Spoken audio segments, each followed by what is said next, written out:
Merhabalar, hoş geldiniz arkadaşlar.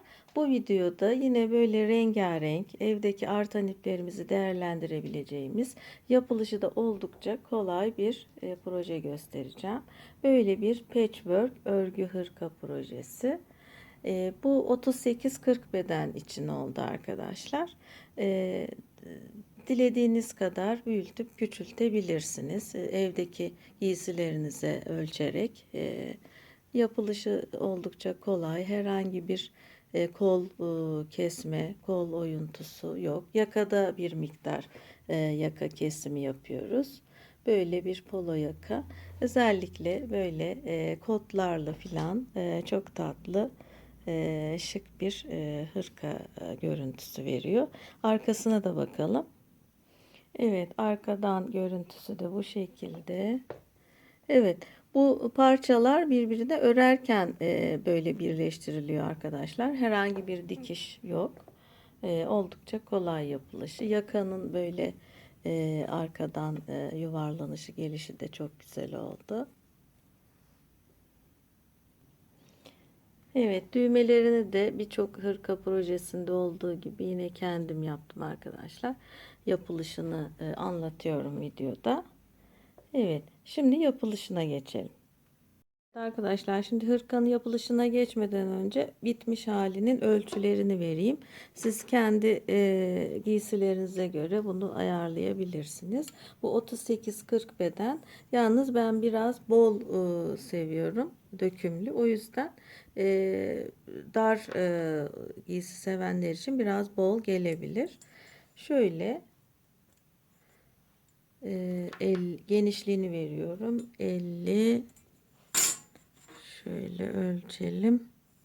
56 santim genişliğinde. Boyunu ben şöyle omuzdan çok uzun yapmadım. 52 santim kadar bir boyu var. Kol genişliği de şöyle 16-17 santim kadar bir kol genişliği var. Aynen dümdüz devam ediyor kol. Herhangi bir eksiltme yapmıyoruz. Evet. Bu şekilde şimdi yapılışına geçelim.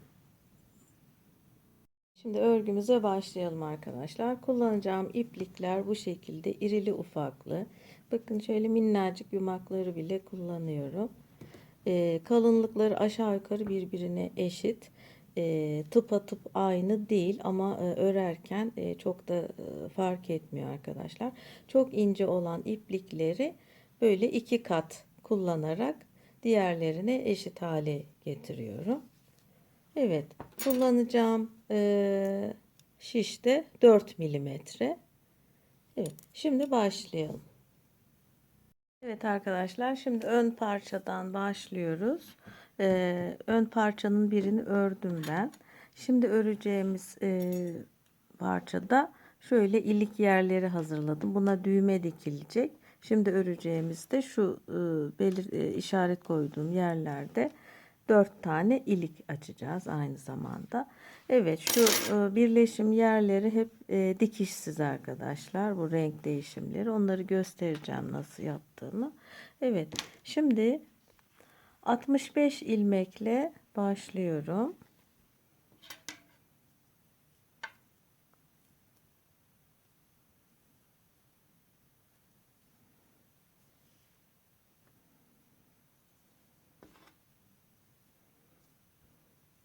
Evet, 65 ilmek atalım şişimize. 2 3 4 devam edelim. Evet, 65 ilmeğimizi şişimize aldık. Şimdi haroşa örmeye başlıyoruz. Ben hep tersten örmeyi daha rahat buluyorum. O yüzden tersten öreceğim. Siz dilerseniz böyle dıştan da örebilirsiniz her sırayı. Şöyle.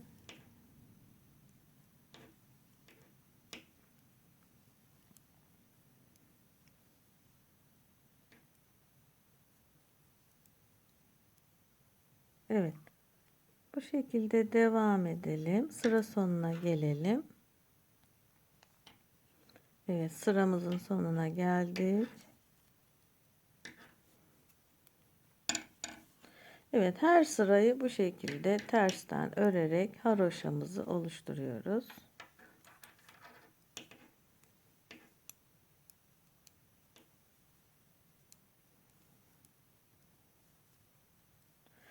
Evet, renk değişimine kadar bu şekilde devam edelim arkadaşlar. Arada ilik de açacağız, onu da göstereceğim. Evet, devam edelim. Evet arkadaşlar, şimdi şu kadar miktarda ördüm. İlk iliğimizi açacağız. Toplam kaç sıra örmüşüm bakalım. 1, 2, 3, 4, 5, 6, 7, 8, 9, 10, 11, 12, 13, 14, 15, 16, 17, 18, 19, 20, 21, 22, 23, 24 sıra örmüşüm. Santim ölçüsü de vereyim. Tabii bu ilik aralıklarını, mesafelerini istediğiniz ölçüde uyarlayabilirsiniz. Şöyle arkadaşlar 11 santim kadar ördüm. Şimdi orta büyüklükte bir düğme kullanacağım.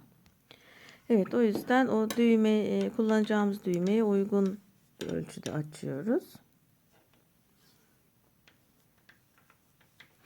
Şimdi 2 ilmek örüyorum. 1 2. Sonrasında şu ilmeği kesiyorum. Bir ilmek kestim. Evet. Bir ilmek daha kesiyorum. Evet. Burada 2 ilmek kesmiş oldum arkadaşlar. Şimdi devam ediyorum. Bir sonraki sırada o ilmekleri tamamlayacağız. Evet, sıra sonuna kadar gelelim. Düğmenin boyutuna göre burada 3 ilmek de eksiltebilirsiniz. Ben 2 ilmek eksilttim. Evet, sıra sonuna gelelim arkadaşlar. Evet, sıra sonuna geldim. Şimdi dönüyorum.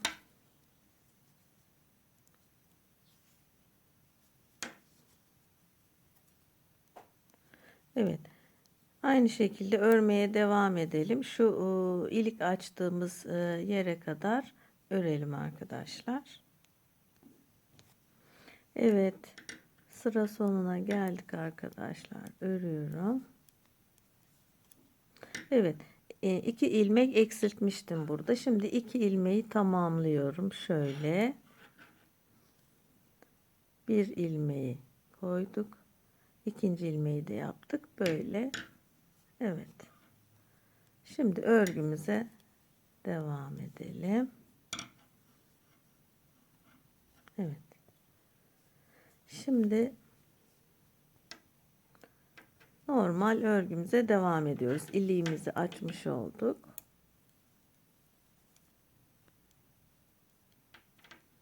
Evet, şu yeni attığım ilmekleri örüyorum.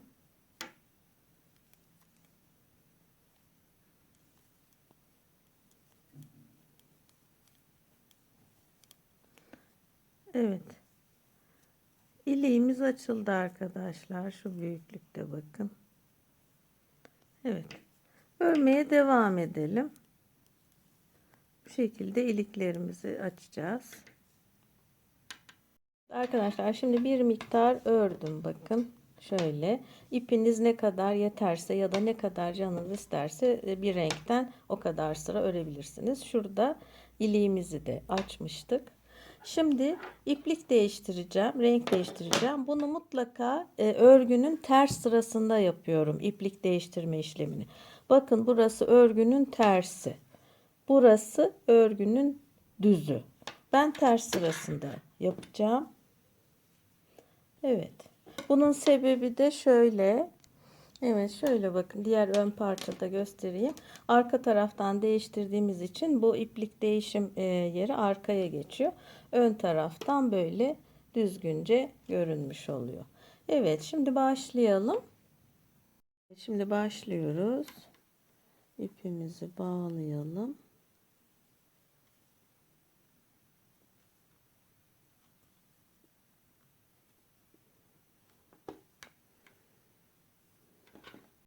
Evet, ipimizi bağladık.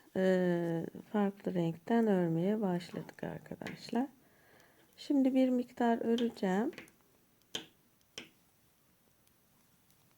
Sonra iplik rengini değiştireceğim. Evet. Devam edelim. Evet, şimdi şu kadarlık bir kısmı ördüm. Şimdi buradan itibaren diğer renge geçiyorum.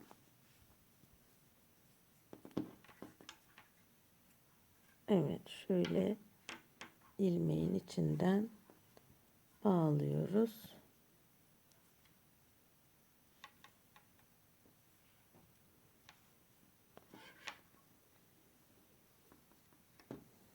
Evet.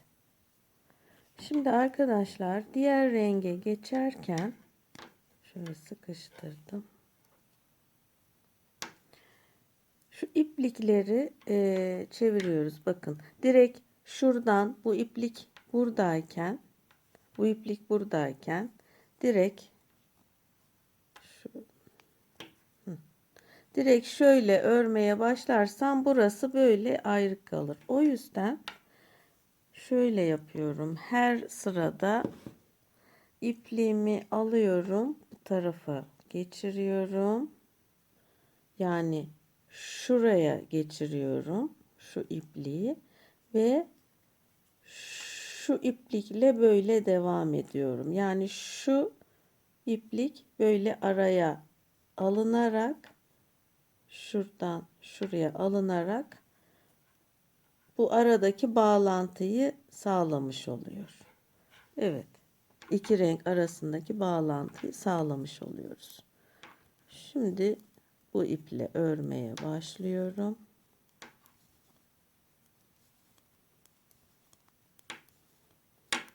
Evet.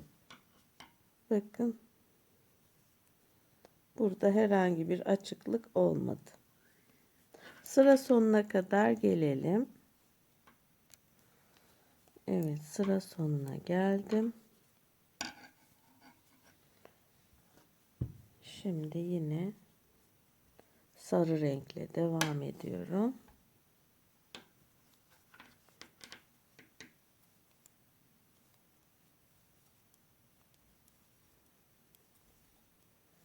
Evet. Şu iplik değişimine kadar gelelim. Evet. Renk değişimine geldik. 2 ilmeğimi ördüm. Şimdi diğer ilmeğe geçeceğim. Bu kez arka yüzden şöyle çevirdim ipimi. Sonra bu ipi şöyle aldım. Şu tarafa koydum. Bakın. Şöyle yaptım yani. Bu ipliği şuraya aldım. Bu arada kaldı. Gördüğünüz gibi şöyle şu şekilde duruyordu. Şöyle sarıp göstereyim. Örerken şöyle duruyordu. Bakın iplik. Şimdi bunu şu tarafa aldım ve buradan örmeye devam edeceğim. Bakın bu iplik arada kaldı. Şöyle. Evet. Şimdi örmeye devam ediyoruz.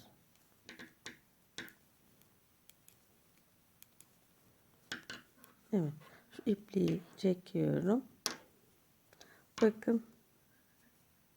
Hiçbir açıklık yok. Bu şekilde örmeye devam ediyoruz.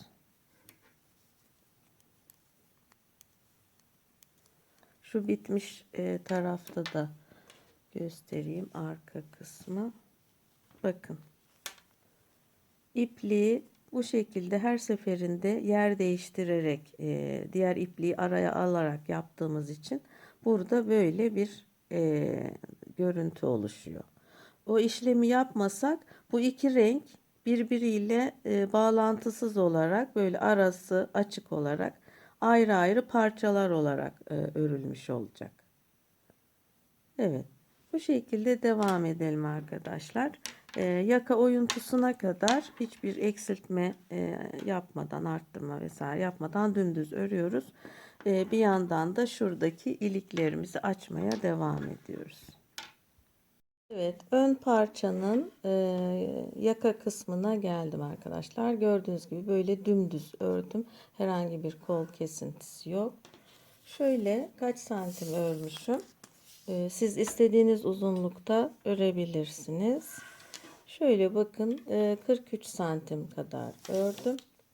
Şimdi yaka keseceğiz. Bunu şöyle göstereyim önce kağıt üzerinde.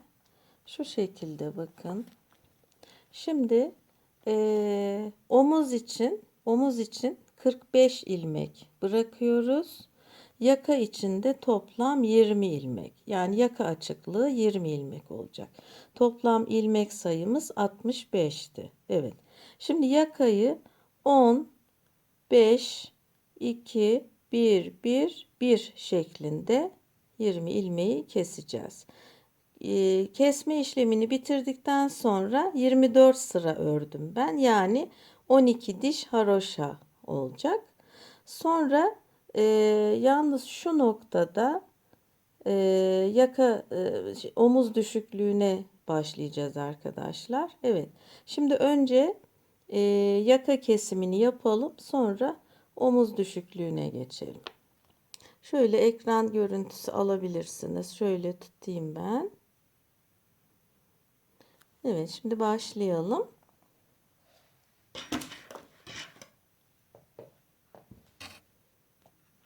Evet. Şimdi 10 ilmek eksilterek başlıyorum.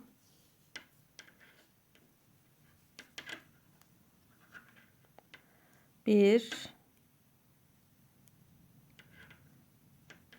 iki,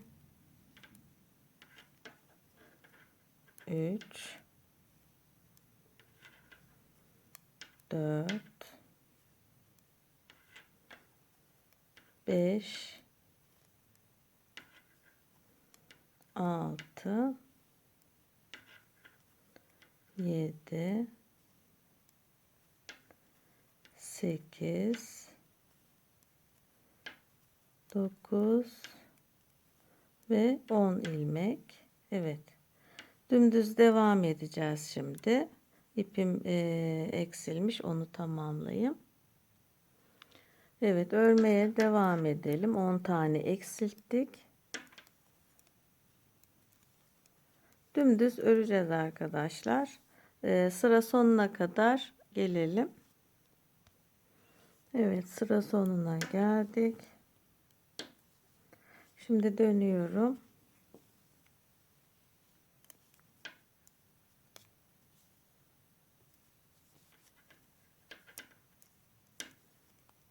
Evet, örmeye devam edelim. Sıra sonuna kadar gelelim. Evet, sıra sonuna geliyorum.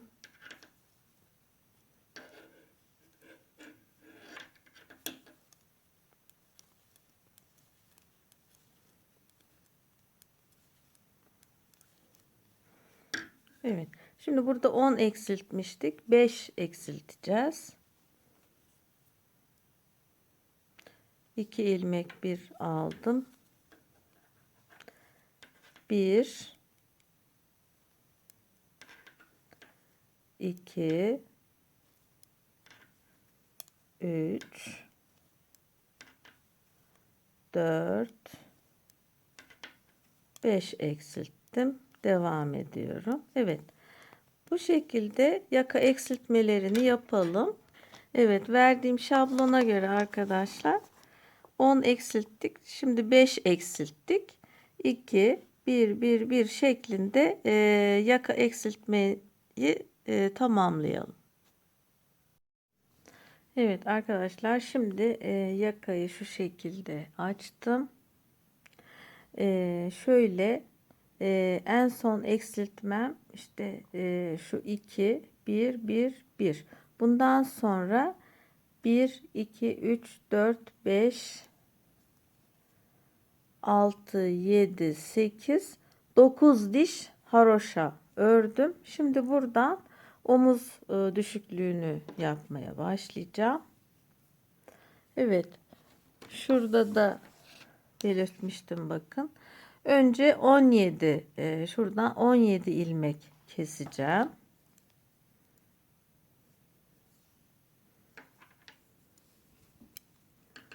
Evet. 1 2. Evet, bu şekilde 17 ilmek keselim. Evet, 17 ilmek buradan kestim. Şimdi normal örgüme devam ediyorum. Evet, sıra sonuna kadar gidip tekrar geri döneceğiz. Evet, sıra sonuna geldim. Şimdi dönüyorum.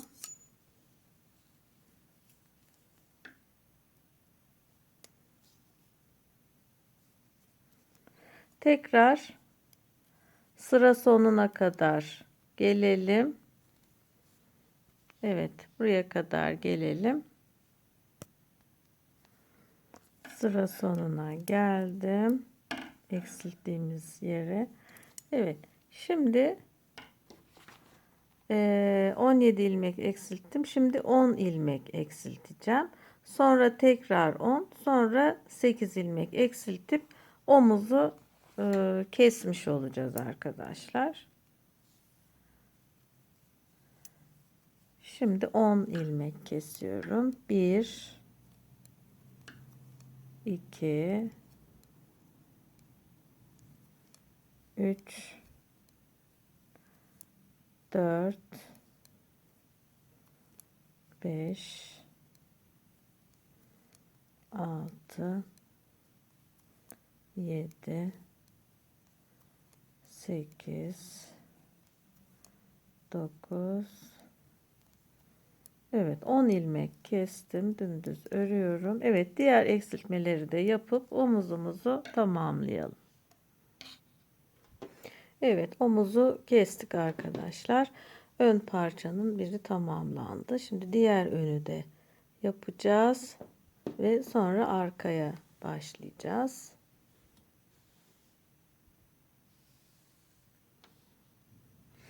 Evet, arka parça bu arkadaşlar. Arka parçayı 120 ilmek başladım.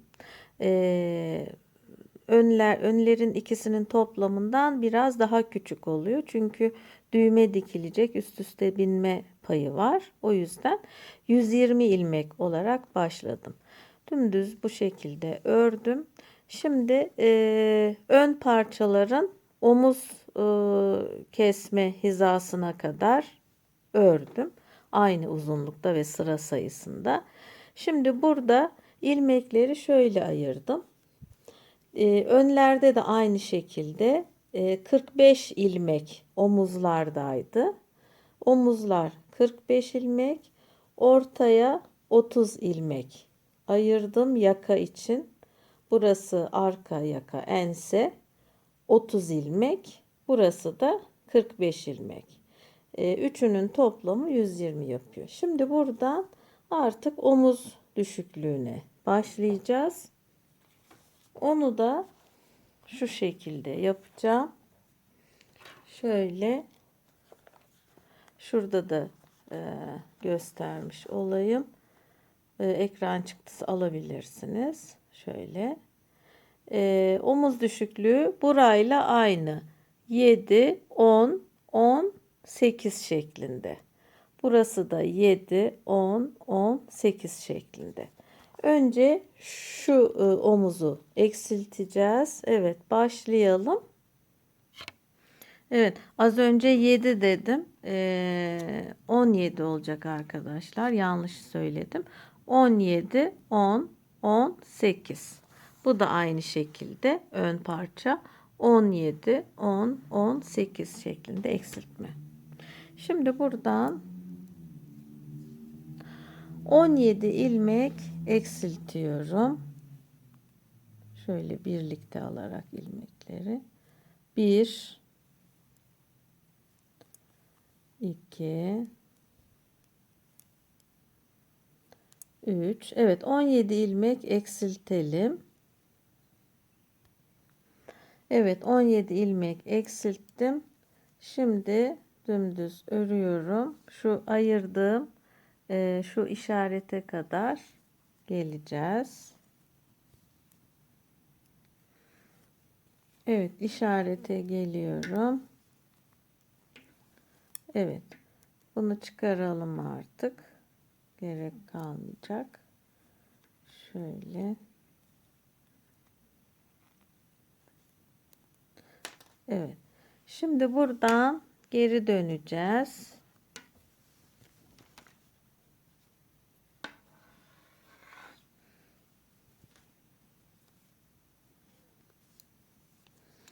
Evet. Sıra başına kadar örmeye devam edelim.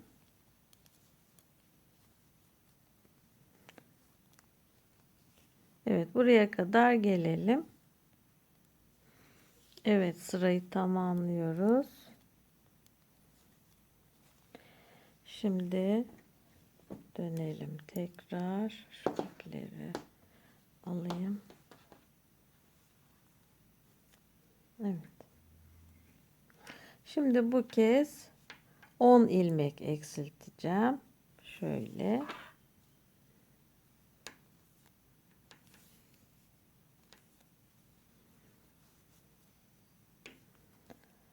Bir, iki, üç, dört, beş, altı, yedi, sekiz, dokuz, 10. Evet. Dümdüz örelim. Evet. Bu şekilde omuzun bütün eksiltmelerini yapalım arkadaşlar. Evet. Omuzun birini eksilttik. Bakın ipim burada bitti. Şimdi burası şöyle bir 1, 2, 3, 4 haroşalık bir şey oldu burada. Yaka açıklığı, ense yaka için. Evet. Şimdi buradan yaka için 30 ilmeği böyle dümdüz keseceğim. İpimi şurada koparmıştım. Şuraya bağlıyorum.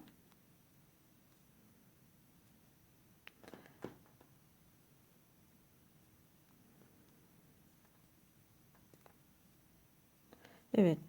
Şöyle düğümleyelim. Düğümü arka tarafa getirelim.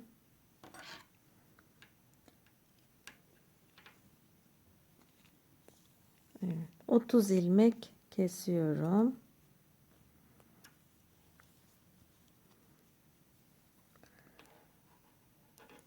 Bir, iki, üç. Evet, 30 ilmeği keselim. Şu işaretlediğimiz yere kadar gelelim. Evet, 30 ilmeği bu şekilde yaka için eksilttik. Şimdi buradan kırmızı ipimizle devam ediyoruz.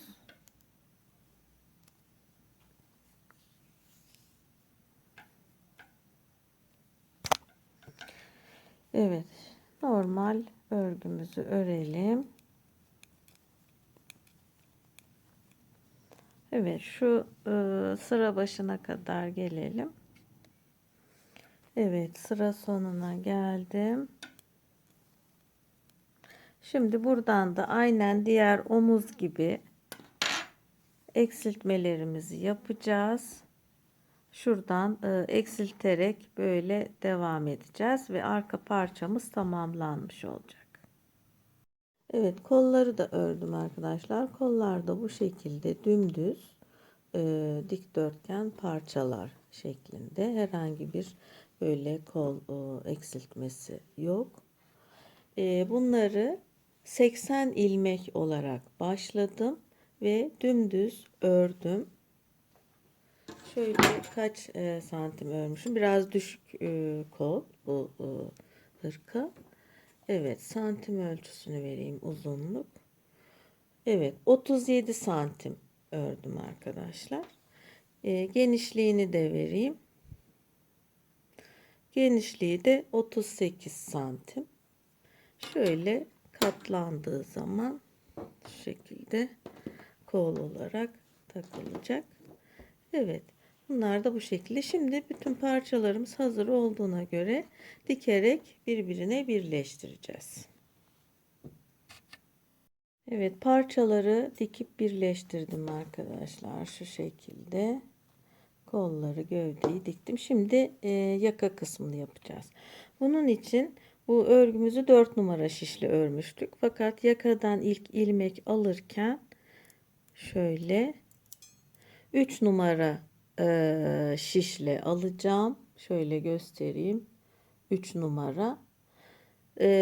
Bunu bir miktar örüp sonra yani şöyle bir iki parmak kadar örüp sonra 3,5 numaraya geçeceğim. Onu da bir miktar örüp en son 4 numarayla bir miktar örüp yakamızı tamamlayacağız. Böylelikle yakanın oturuşu çok güzel oluyor böyle şiş değiştirerek. Evet, şimdi yakadan ilmek almaya başlayalım. Evet, 3 numara şişimi aldım. Şöyle. Şimdi buradan direkt ilmekleri alacağım. Sonra ana ipime geçeceğim. Şöyle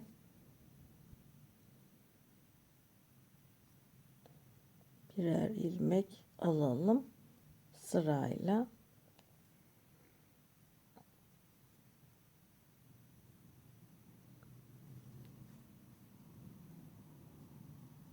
Evet, bu şekilde şişimize ilmekleri alalım.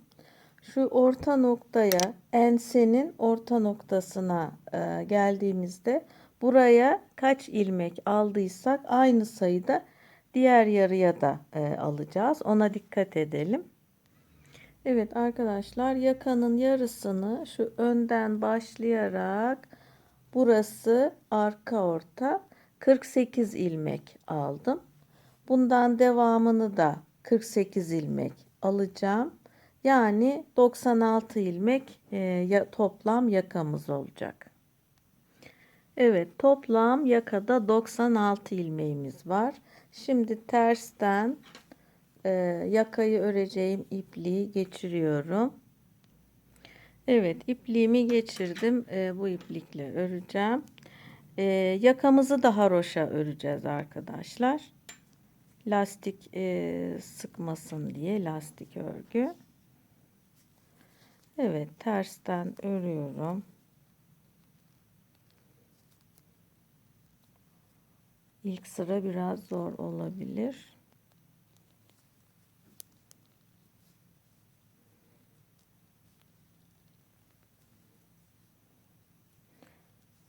Evet, bütün ilmekleri bu şekilde örelim. Bir müddet 3 numarayla öreceğiz. Sonra ben şiş değişim sırasını belirteceğim. Evet, bu şekilde örelim arkadaşlar. Şöyle bakın. Evet arkadaşlar, şu şekilde bakın 3 numaralı şişle şöyle 4 diş haroşa ördüm. 1 2 3 4, yani 8 sıra haroşa ördüm şu şekilde. Şimdi 3,5 numara şişe geçiyorum. Şöyle bir müddette bu şişle öreceğiz. Sonra 4 numara şişimizle devam edeceğiz. Evet, haroşa örgümüze bu şekilde devam edelim. Evet, toplam 9 sıra ördük yakamızı arkadaşlar. Şimdi normal kullandığım 4 milimetre şişe geçiyorum artık. Yaka tamamlanana kadar bu şişle örmeye devam edeceğiz.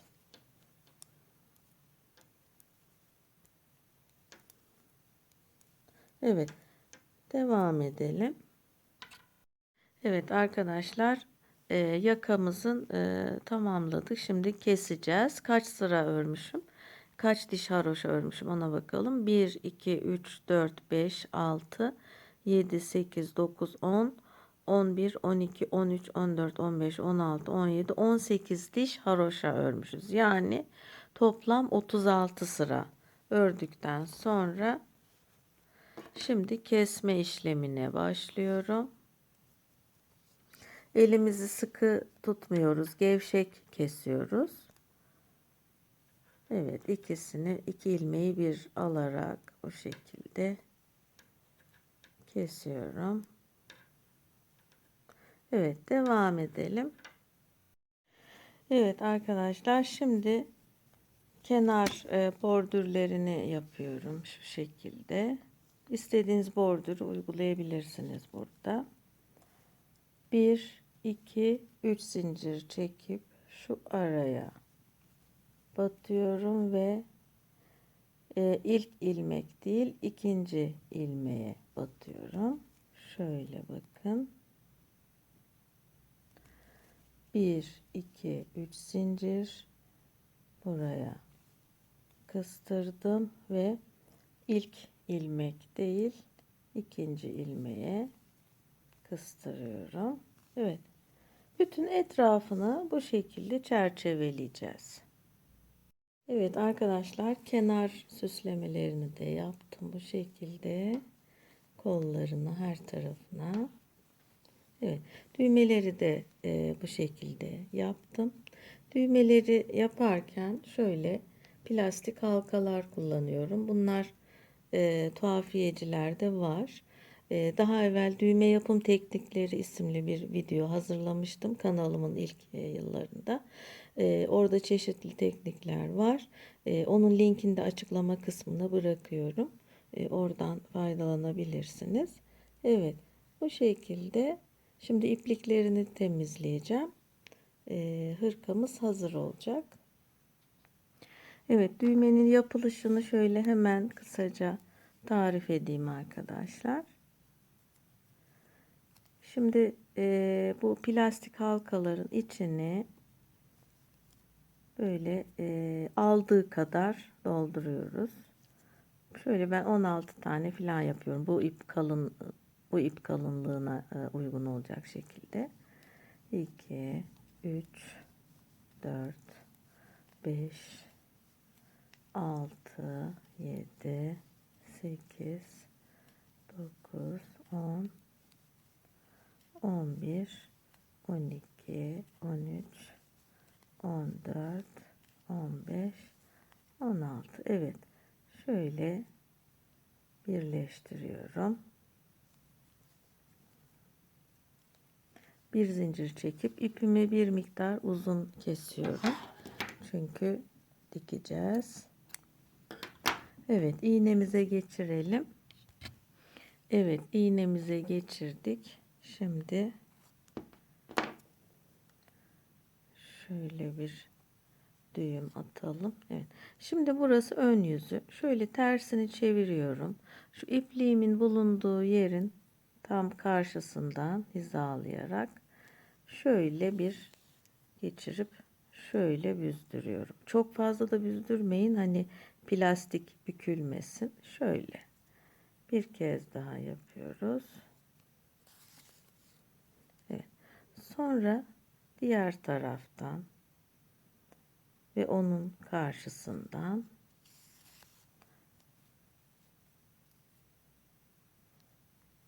evet. Şimdi şu iki kenarı ve şu iki kenarı yapacağız. Önce şurayı yapalım.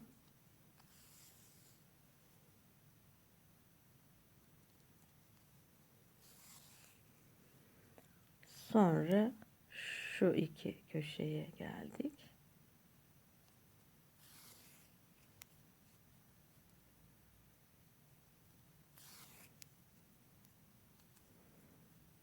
Evet. Burası tersi, burası yüzü. Buraya dilerseniz nakış işleyebilirsiniz. Böyle minik bir rokoko gül yapabilirsiniz. Ben şöyle inci diktim bu kısmına. Evet. Daha sonra düğmeyi dikmemiz gereken yere normal düğme diker gibi dikiyoruz arkadaşlar. Bu da bu şekilde.